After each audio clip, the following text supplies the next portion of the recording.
Thank you, Nate. I appreciate that. Huh? Now, I've shaken hands with a few of you here, but not most of you. So I'm going to try and get a feel for the audience by reading a few quotes from this little booklet I put together called If Money Could Talk. If you agree with one of these quotes or it describes you, I'd just like you to raise your hand so I get a sense for who's here tonight, okay? Here's a good one. It says, it doesn't matter if you're rich or poor, as long as you've got money. Anyone agree with that? Okay. Now there's a few ladies here in the audience. This one here is for you. Hold on. Here we go. A woman's work is never done, especially the part she asked her husband to do. Is that somewhat true? Okay. A great one here by, let's see, is it Don Shula? No, it's John Wooden. I love John Wooden, his quotes. And it's very applicable today. He says, it's what you learn after you know it all that really counts. Get that degree out of the way and get to work and start learning, right, through life. And perhaps my favorite quote of all, here on the top of page 3, it says, I came into this world with nothing, and I still have most of it. To describe anyone here. Well, thanks for having me here. I'm really excited. I mean, this is awesome to be in this room with all of you great people and what you're trying to accomplish, what you're going to be doing. Who knows if the next Red Bull is in this room or whatever it is. I'm glad to be a small part of that. And every time I speak, I have 3 goals in mind. Number 1 is to have fun. Is that okay with you? Have a little bit of fun right before lunch. Number 2, I want to teach you as much as I can in our short time together. And then number 3, I want you to go out those doors better off for having been here today. I would love it if you shake Nate's hand and say, wow, thanks for inviting Martin. You know, that was worthwhile. Those are my goals. I want to share with you now a picture that was taken on June 29th, 2017, about just over 2 years ago. This is me one day after my triple bypass open heart surgery. I look pretty happy there, don't I? I was happy. Dr. Mitchell, the surgeon, who I had met just the night before for the very first time, cut open my chest, pulled my rib cage apart. He took veins from the bottom of my leg and he bypassed 3 blocked arteries in my heart. Then he closed the rib cage, he sewed up my chest, and he gave me a really cool 6-inch scar. And he did all this without killing me. It boggles the mind. It's amazing. Yet in spite of the experience, the training, and the skills of our nation's surgeons, about 150,000 people die every year on the operating table due to human error. Now I hope if human error creeps into your business, and it likely will, that it doesn't cause your customers to die. But it still can be very costly, right, in terms of money, resources, energy. Well, what happened is a surgeon found a very simple system that reduced those deaths by 47% caused by human error. And I'll tell you more about that, okay, later in the presentation here today. 27 years ago, I got my start as a financial advisor. A brand new graduate from BYU, I was ready to conquer the world. Well trained in economic theory, business, and finance. I mean, I was ready to take charge, right? Ever been there before? Well, about a year into my career, my mother sent me a newspaper article from California where she lives. For you younger people here in the audience, that's when you sent the actual piece of paper. Right, not a link to it online, because there was no online. Back me up, Jerry, is that true? Right, there was a time when there was no online, and we survived somehow. But this newspaper article explained that over 80% of all professional athletes end up declaring bankruptcy within 5 years of leaving their sport. Now that's kind of common knowledge now, but it wasn't back then, and it blew me away. Here's why. It went against everything I learned at BYU in my economics classes. It's not just BYU, it's every major university across the country was teaching modern economic theory. And it's wrong. Now you have a fill in the blank in your outline, or you should have it on your table there. This is the first fill in the blank. Modern economic theory is based upon a fallacy. It's based upon the idea that within all of us exists a creature that I like to call Homo economicus. There's Homo economicus. And all modern theory is based upon it. Here's the technical definition. Tell me if you agree. The ideal human who makes utility maximizing rational decisions every time. Does that describe you? So modern economic theory is based upon the premise that you and I never make any mistakes. Well, what good is that? And thus, I was introduced to the world of behavioral economics and behavioral finance. I love this definition. I'm going to actually read it here for you in this next fill-in-the-blank outline. Behavioral finance, is based upon how people actually behave. How they actually behave. Let me keep going here. In real-world financial situations, it assumes that investors are not always logical, and CEOs and employees, and can easily make irrational decisions. And this is a key point here, okay? What leads to irrational decisions? When there are no systems in place to remind them of the priorities they've set and the plans they've established. I'll say that again. What leads to irrational decisions? When we lose sight of the priorities we've set and the plans that we've established. So when I learned about behavioral finance, it became my life's obsession, my life's work. I read all of the books I can get my hands on. I've written a couple of books, I've lectured on it, created some training courses. This is my life's work. And I believe I can summarize my life's work over a quarter century in just 7 key words. Would you like to know what they are? It's the phrase that pays. Here it is, next fill-in-the-blank in your outline. Emotions can be hazardous to your wealth. Right? Write that in there. Emotions can be hazardous to your wealth. Now, it's not that emotions are bad. The problem comes when we don't recognize the influence emotions have on our decision-making process. I love the quote that Nate gave us this morning. Our most important thoughts are those which contradict our emotions. That's pretty deep there. So like I paid you for that one, Nate. Thank you for sharing that. So, emotionally based decisions lead to what I call financial misbehavior. And financial misbehavior is when smart, successful people, much like all of you here, use gut feelings, intuition, and emotions instead of logic to make important financial choices. And this financial misbehavior can lower your investment returns, leads to unnecessary spending, it creates problems in your business and personal life. It actually impacts how we feel about ourselves. Financial misbehavior is very, very costly. Look at the next fill in the blank. Here's the bottom line. Financial misbehavior will lower my net worth and increase my stress. Lower my net worth and increase my stress. So, to understand what causes financial misbehavior, what we can do about it, let's just do a brief summary of how our brains operate. Now, I think you've all heard this before. We basically have a logical side of the mind and we have the emotional side. And that's an oversimplification, but it works for today's talk. So what does your emotional side want? What drives your emotional side? Any ideas? It wants 2 primary things. This is the English audience, right? Okay, just checking. It wants to get pleasure or avoid pain. And when do your emotions want to get pleasure or avoid pain? Right now. Okay, short-term thinking. Then we have the logical side that wants to carefully compare and contrast and analyze and choose the best course of action. And life is pretty good when both those sides of the brain are working together. But Nobel Prize winner Daniel Kahneman once said that as much as possible, our brains will try and push choices into the emotional side. It's faster, it's easier, and it uses less energy. And it's also very powerful. Our species have survived since the beginnings of mankind in large part because of the emotional side, right? That fight or flight. So we're constantly battling this emotions and the logic in our brains. And this was actually demonstrated in a study at Stanford University. They tested a bunch of graduate students who by nature are pretty smart. They got lots of facts in their heads and lots of ideas. And they asked them to memorize some numbers.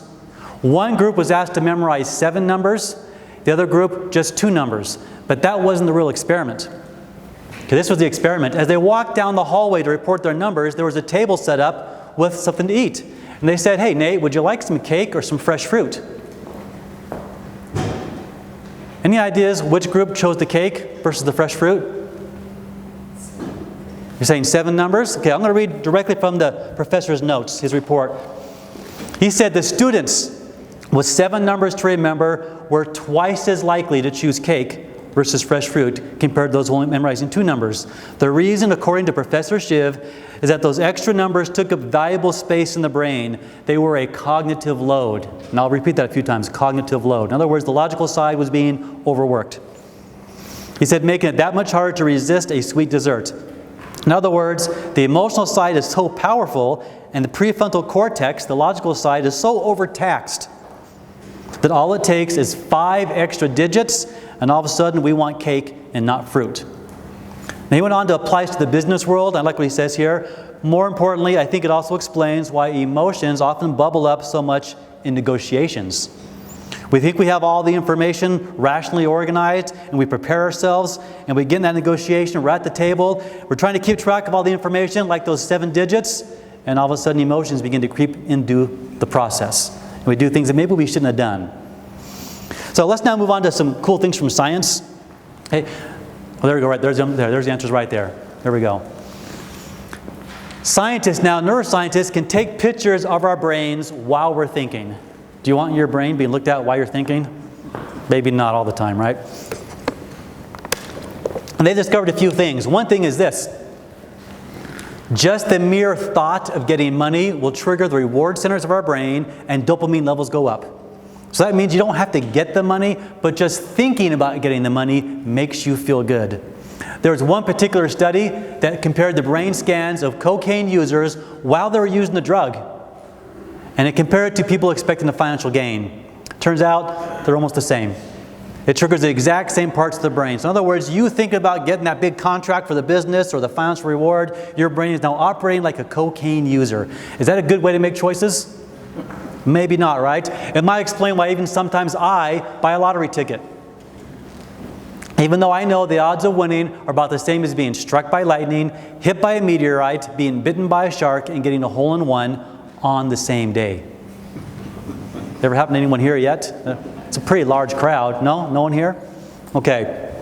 I remember 26 years ago, I bought a lottery ticket for $1. You know, been married for a couple years at the time, take it home, and my wife and I, we just closed our eyes, and we thought about what would it be like to have all that money. Oh man, that would be so freaking awesome. You know what? It feels good right now to think about it. It's been 26 years. That's a good use of $1, isn't it? Now, the opposite of feeling good is fear, and fear might be the most dangerous emotion when it comes to managing our money or our business, because fear triggers the amygdala part of the brain, which bypasses rational thought. And that's just fine if you're face to face with a saber-toothed tiger in fight or flight, right? That's how we survived for millennia.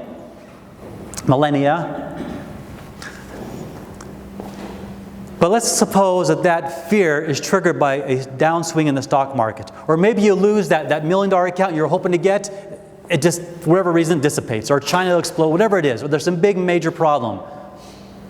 The amygdala is triggered, and that's when more than ever you need the rational part of your brain to be working to avoid what might be some very costly mistakes.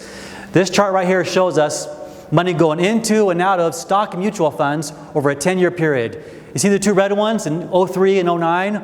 More money came out than went in.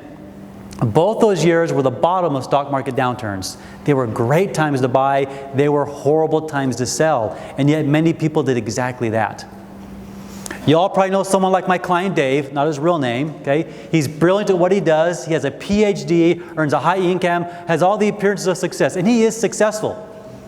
We first met in 2017, and he revealed to me that in the summer of 2009, he moved $500,000 from his stock mutual funds to a bank account.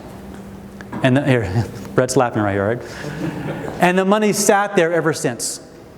Now, for you like stock geeks like me, back then the Dow Jones was at 6,000 points. Right now it's 25-ish, 26,000 points. Had he left the money where it was, his $500,000 would now be worth between $1.5 to $2 million. So an emotionally based knee-jerk reaction to an emotional event cost this hard-working, successful, intelligent person somewhere around $1 to $1.5 million of potential gain. And that's real money. Right? Remember, behavioral finance deals with how we actually operate in the real world. Now, feeling good and dopamine levels and fear are pretty powerful emotions, but most of the mind tricks we play on ourselves are far more subtle. Let me give you a couple of examples. The first one is called cognitive bias. Here's what that means. When you make a decision and it leads to a good result, we tend to give ourselves too much credit. Yeah, that was us, man. I did that. And hopefully, I think you did something for it and you deserve some praise for it, but we tend to give ourselves too much praise. And if we get a bad outcome, what do? Well, it's not really our fault, or China, or Trump, or Obama, whatever. We kind of blame someone else. And this creates what I call a reality gap between what actually happened and what we think happened. which in turn makes it more difficult for us to learn from past successes and failures and make better choices moving forward. So why do we do that, cognitive bias? Because it makes us feel good. Emotions can be hazardous to our wealth, right? Another mind trick is anchoring. Anchoring is when you place too much weight on one piece of information, even when it's no longer relevant. Kind of like Kodak. Did Kodak place too much weight on one piece of information? We've always looked at pictures, we've always printed them, we always will, and they were so fixated on that, they missed a huge opportunity and ended up declaring bankruptcy. Well, hindsight bias and anchoring cost Bob about $800,000. He was a very successful businessman, did quite well financially. In fact, he sold his company for a lot of money, okay, millions of dollars. A friend of his started a new company, and he decided to invest $100,000 in the company at $1 per share. Turned out to be a great investment because they went public and the share price rose to $10. Any math wizards here? Okay, his $100,000 is now worth $1 million. Bob, way to go. That was awesome. I spoke to him, I said, you know, now might be a good time to sell some of those stocks, those shares. He said, Martin, hold on. You don't understand. I know the founder personally. He says the future looks bright, and besides, look how well it's done so far. I don't think selling now makes any sense at all. That's an example of hindsight bias. He gave himself too much credit for what turned out to be a lucky investment. Can you guess what happened next? Turned into $1 billion. Turned into $1 billion. No, this is a different class. It went down to $7 a share. We spoke again. He said, Martin, I should have sold at $10. When it gets back to 10, I will. That's an example of anchoring. His brain or mind was anchored on the $10 share price, even though the current and future price of any stock has nothing to do with its past value. It went to $5, $3, eventually down to about $2 a share. So his $1 million account is now worth somewhere around $200,000. Hindsight, bias, and anchoring cost Bob $800,000. Now, there's a lot more mind tricks we plan ourselves. They're going to pass out to you this little page here, front and back. It's got 10 mind tricks, so you can look at that later. Just be aware of it. Now I want to turn to some outside forces that I believe can magnify the impact of financial misbehavior in our lives. And I call these misbehavior multipliers.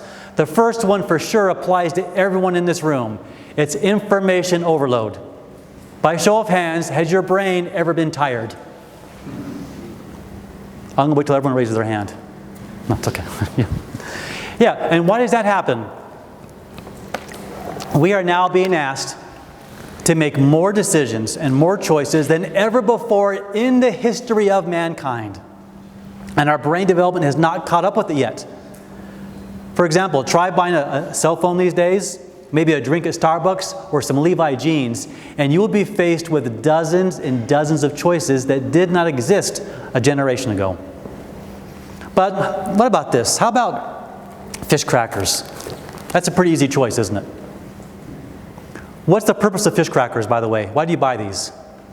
Keep your kids quiet. Right. Keep your kids quiet in public, right? You don't want the kids to embarrass you, so you buy some fish crackers. Okay, so picture this. You're going to an important wedding. You're going to have maybe some big potential customers or clients there at this wedding. It's a great social event. You bring the kids or the grandkids along with you, and you don't want them to embarrass you, do you, Nate? So you stop by the store to buy some fish crackers on your way to the wedding, and here's what you find. There are now 36 varieties of fish crackers. All you want is the kids to not embarrass you in public, and your brain has to analyze, compare, and contrast 36 varieties. I was teaching this course to a company in Lehigh about a year or two ago, and this lady yelled out, vanilla cupcake. Now I'm white, and I thought, is she calling me vanilla cupcake? But luckily she clarified and said, no, that's my kid's favorite variety of fish cracker. I had no idea it existed, but here it is right here, top row. Vanilla cupcake fish cracker. When my kids were growing up, we had one kind of fish cracker, and it worked just fine. Cheddar cheese. Now, all these choices come at a real cost. In his book, The Organized Brain, very big, thick book, fun reading, Daniel Levitin says that neurons are living organisms that require glucose and oxygen to survive. And when they've been overworked, we experience fatigue. So your brain literally does get tired, right? From those extra 5 digits you had to remember, that little bit of information that goes into your head, it gets you tired. Let's now put this in the context of managing our money. So we'll suppose, tonight you're getting ready to go to bed, it's 9, 10 o'clock at night, you have made thousands of choices like which kind of fish cracker to get, and your brain is tired. But before you go to sleep, you remember, you know what? I've got that old 401k from my previous company before I joined this firm, and it's been neglected for far too long. I need to do something with that 401k. So you go to the source of all knowledge, which is what? Okay, thank you, Google, and you type in how to invest. Up pops 267 million websites on how to invest your money. Is that helpful? Now on top of the websites, we've got hundreds of daily newspapers, dozens of weekly magazines, and all these 24-hour channels spewing out sensational headlines trying to get your attention. So they can do what? Sell advertising. They don't gauge your success by your net worth, but by advertising revenue. So now it's 10 o'clock at night, you are really bleeding tired, you have an important choice which might impact you for decades during your retirement. You get conflicting, overwhelming information, and you feel kind of like her, don't you? Just make it stop. Make it go away. Now that can be uncomfortable. It might even be painful. And so what does the emotion want to do? It wants to get rid of discomfort or pain. So it steps in and makes a choice for you. It makes the fastest, easiest choice possible. And that's a key point. Not trying to make the best choice, but the fastest choice. Now, 6 months go by, and you look back and say, man, what was I thinking back then? There's a very good chance you actually were not thinking. You were reacting emotionally. So, information overload is one thing that leads to, or is a misbehavior multiplier.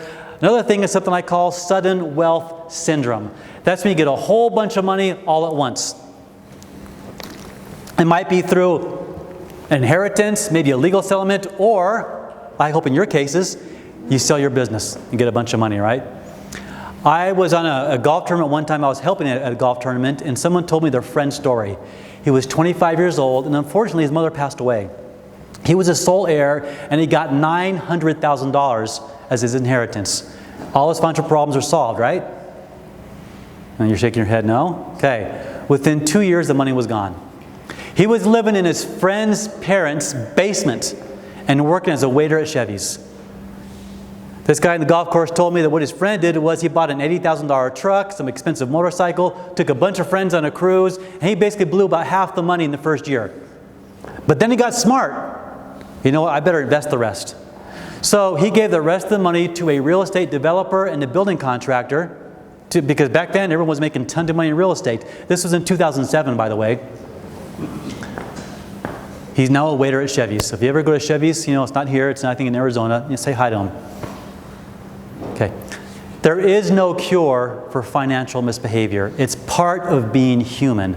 But there are some things we can do to reduce its impact on our lives. Here's the solutions now, so we'll go through these here. And I think this first one, let me just give you all the answers, and then we'll talk about it. So look at number 1. Clearly establish your values. Write in the word values.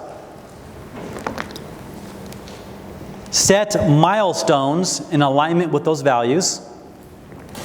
I like to say meaningful milestones if you want to be, a little extra. So you set meaningful milestones in alignment with those values.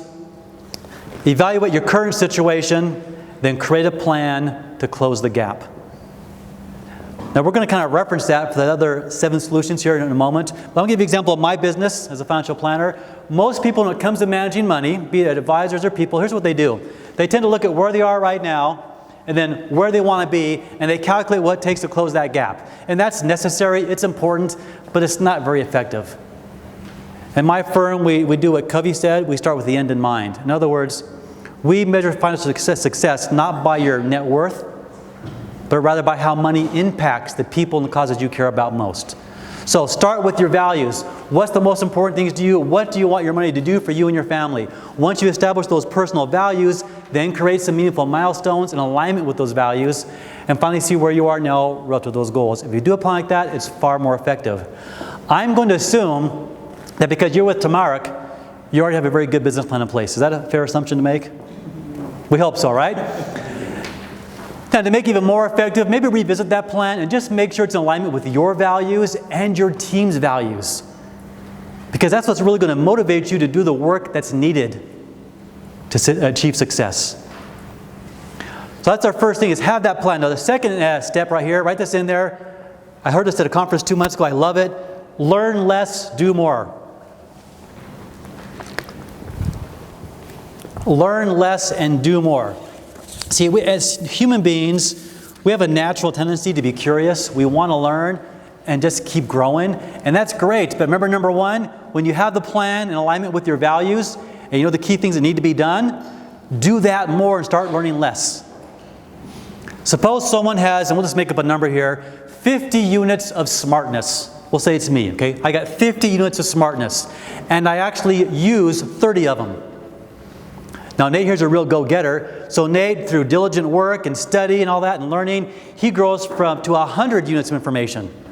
But he's so busy learning, he only applies 20 of those 100 units. So remember, I'm applying 30 of my 50. Nate's applying 20 of his 100. Who gets better results?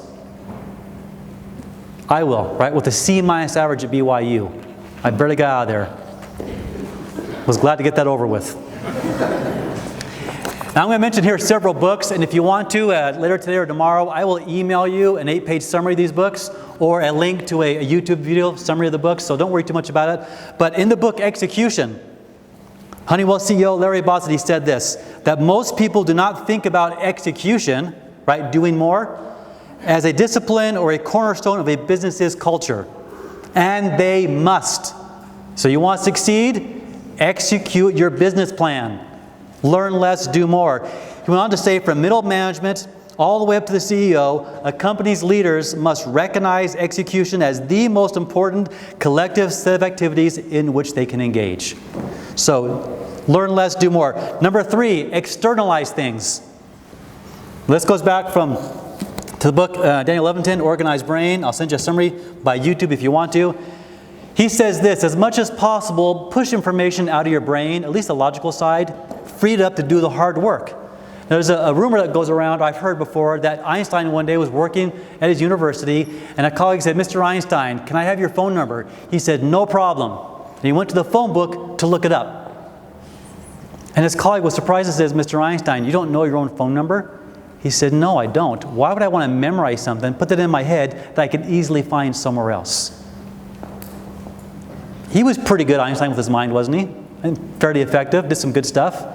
Right? So externalize things. It could be on your phone, a computer system, maybe in pieces of paper, but try and get information out of your head somewhere else where you can get it when needed. That way you're not filling that prefrontal cortex with too much information and emotions take over. Okay, number 4, prioritize. I heard a story about a Navy admiral who has all the things he wants to accomplish, all of his tasks, and he writes them on 3x5 cards. Now keep in mind, he is managing what is equal to a multi-million-dollar corporation with thousands of employees. The only difference between him and most businesses is he has to prepare for the fact that there may come a time when the enemy is trying to kill his personnel while they execute their plan. So a little bit of pressure there, right, for him. Well, every day this admiral goes to his office, he goes through all his index cards, and he'll pick 2, 3, maybe 4 to focus on that day. He prioritizes them. Then he and his staff go to work on those things and nothing else. The next day, same thing. Go through all the cards. All right, we're going to do this, this, and this. Let's get to work. I know in my business, I'm far more effective when I get there and I take 2, 3 minutes to look through all my potential things I could do. I prioritize the top 3 or 4 on my computer, on index cards. Okay, I'm not that ancient. And I get to work. And I get better results. Okay, the next one here, let's go on. We're running short on time here. Is to clear your mind. Write in the word clear. That's number 5. In the book, Getting Things Done by David Allen, he says sometimes we're focused on a task and it's important, and these little worries or concerns begin to creep into our mind. It might be a family issue. It could be something from the business. Maybe you got cut off in traffic. Ever had that kind of really nag at you? Or what you should have said to that person? So you're trying to do this important task and these things start creeping into your mind. He says take a few minutes out, take a time out, capture those ideas, those worries or concerns, externalize them, number 2, right? And then get back to the important task. That will allow you to better focus. And I promise you, if those worries or concerns are something you really have to deal with, they'll still be there when you're done with the important task. So number 5, clear your mind. Something I also do in my business to clear my mind is I reach a point in the day. Remember, I had open heart surgery. That's my excuse.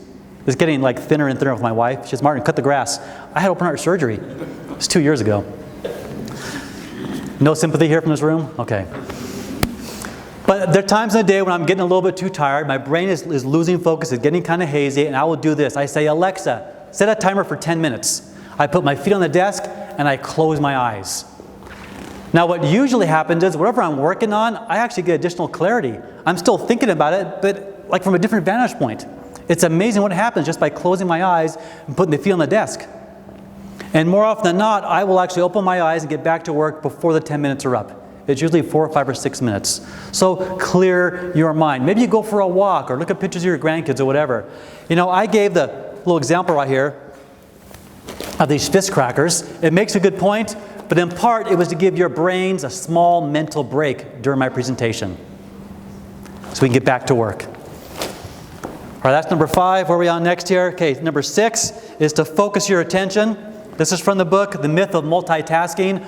Of all the books I'm mentioning, I'll give you a summary of most of them. This one I recommend you probably just buy. It's a pretty good book written by David Crenshaw, and it's basically told in story form about a business owner who was just going crazy trying to put out fires all the time and going in a million different directions. And through this kind of story, you learn principles that will teach you to get more focused and get more things done. And he says that multitasking is a myth. I'm going to demonstrate this right now with Nate's help, if you don't mind, Nate. Come on up here to the front. Give me a round of applause, please. Now, Nate, undeserved round of applause for you. Just for coming up here, right? Like the Price is Right. Come on down. Everyone's happy. Oh, yay. Are you pretty good at your alphabet? English? Yes, English alphabet. So you got that down. Okay, how about your numbers? Can you count to 26? Yes. Consistently. All right, we're going to have them do something. We're going to have them write down the alphabet, just A, B, all the way from A to Z, as fast as you can, but also neatly. It has to be legible. And after you write the alphabet, I want you to write the numbers 1 to 26. Now, they don't have to be like 8 and 1 and so on. It doesn't have to be exactly right. Just write the alphabet and write the numbers 1 to 26. Hold on, let me get my timer ready here. We'll time them. There's absolutely no pressure here, Nate, at all. Okay? Ready? Go. It's got to be neat. You got to read this.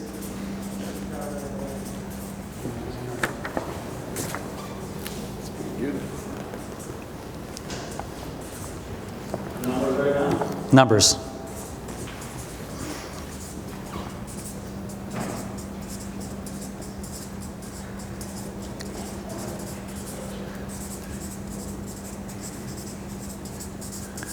Awesome. 30 seconds. Oh yeah. 30 seconds. You know what? I'm going to have you do it. You did this so well, I'm going to have you do it one more time. Okay? We'll see if we can improve your score. That was 30 seconds. Here's how we're going to improve your score, okay? I want you to write the letter A, then below it the number 1. Then write B, and below it the number 2. C, then 3, and so on. So you can write the exact same thing. Just A, okay? Ready? Okay.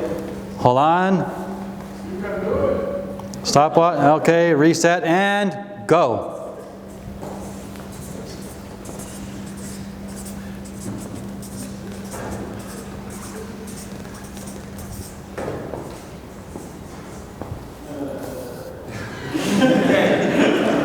You see what's happened here?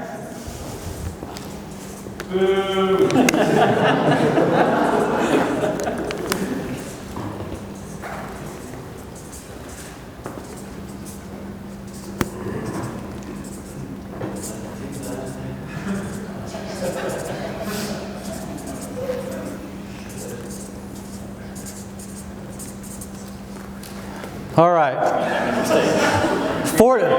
40 seconds. So thank you. Give me a round of applause for doing that, all right? But hold on. One missing. Hold on. Okay, so it took him about 35% more time to do that. How about the quality of his work? Did it go up or down? It went up. No, it went down. Look at that. That's embarrassing. How did you feel when you were doing that?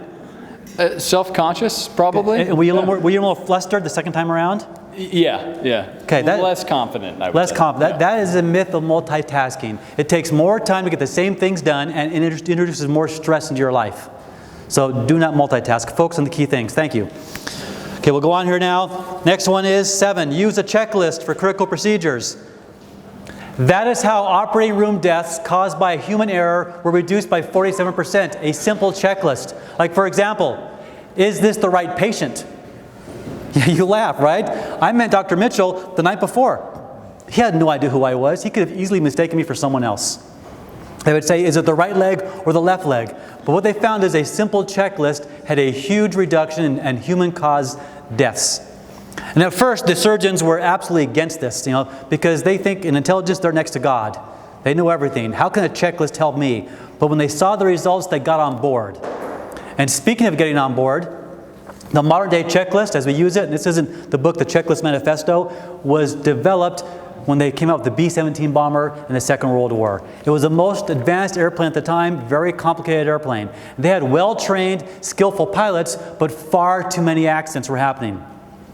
They weren't sure what to do, and eventually came up with a checklist, a pre-flight checklist, a post-flight checklist. And if anything happens in between, any emergencies, there were checklists.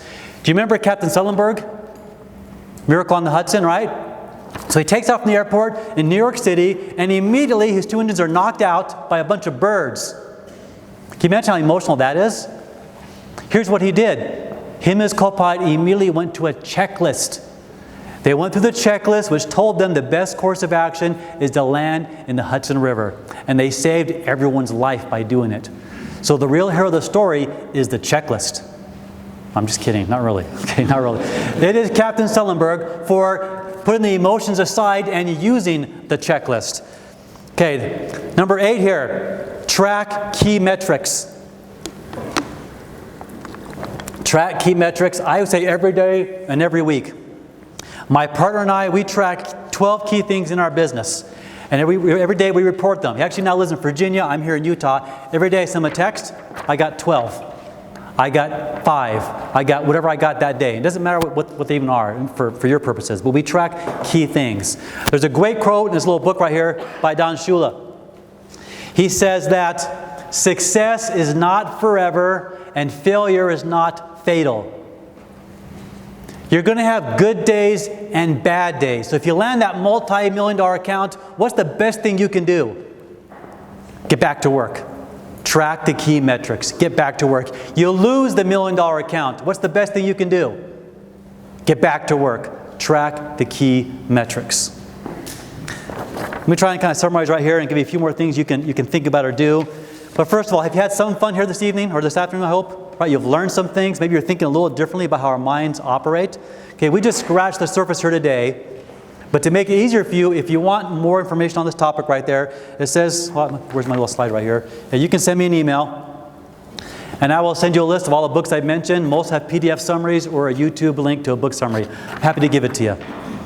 If you want to make it easier, if you want to give me your business card, you can just underline your email address. I'll email you the same information. However you want to do that's fine, okay?